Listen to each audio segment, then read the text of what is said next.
To be clear, Jesus never broke the Sabbath. He never broke the fourth command, but he had no problem breaking all of the religious add-ons that the religious people tried to keep adding on top of it.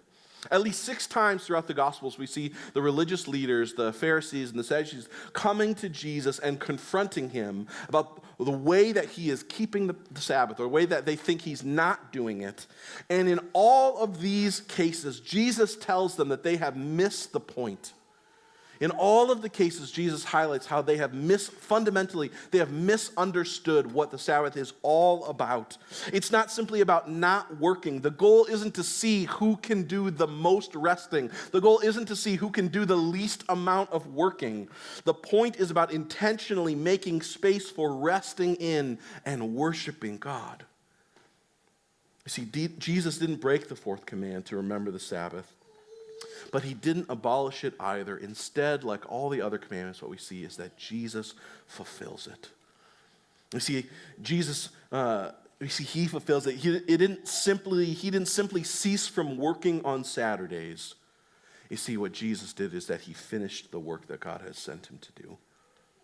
And then as Hebrews chapter 1 tells us, when he had finished his work, he sat down at the right hand of the Father. See, the Old Testament Sabbath, it pointed to the full and final rest that can only be found in Jesus.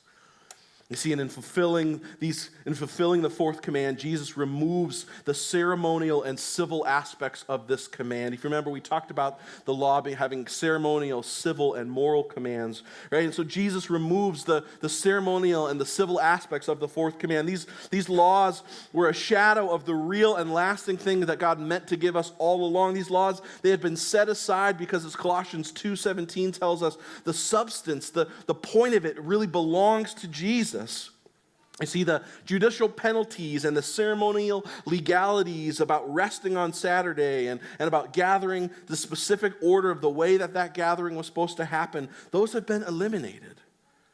In the early church, they understood this, which is why they were okay with changing the day of worship from Saturday to Sunday.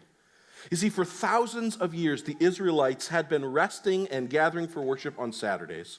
And now suddenly, Jewish people who had become Christians, they started gathering for worship on Sundays almost immediately after Jesus' resurrection.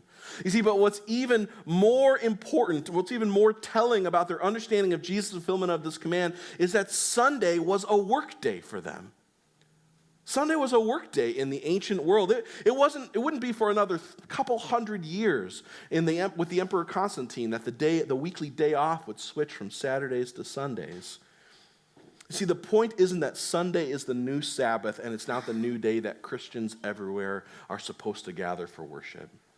The point is that Jesus Christ himself is the Sabbath. That he is the rest of God that we are called to have. That he himself is the Sabbath, and that if we are resting and rejoicing in him, then that's how you fulfill this command. You see, Kevin DeYoung writes, the fourth command, fulfilling it, Jesus showed us the fullest, deepest meaning of the Sabbath, namely that we should trust in God to be our provider, our sustainer, our deliverer, and our Savior. You see, remembering the Sabbath isn't ultimately about making sure you show up at church. It isn't ultimately about making sure you don't work on a Sunday.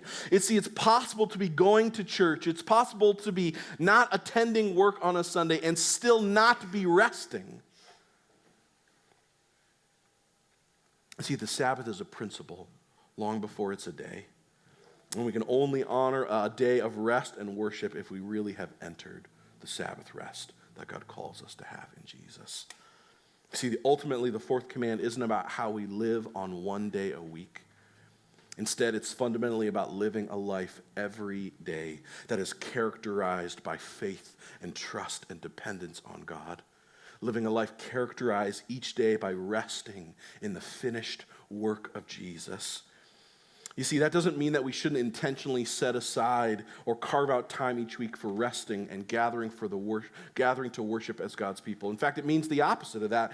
But it means that those things should be a natural outworking of what it looks like for us to intentionally choose to rest, to intentionally choose to obey this command and to rest in Jesus.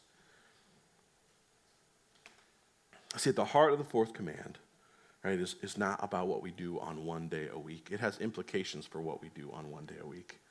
But ultimately, it's about resting in the finished work of Jesus on our behalf.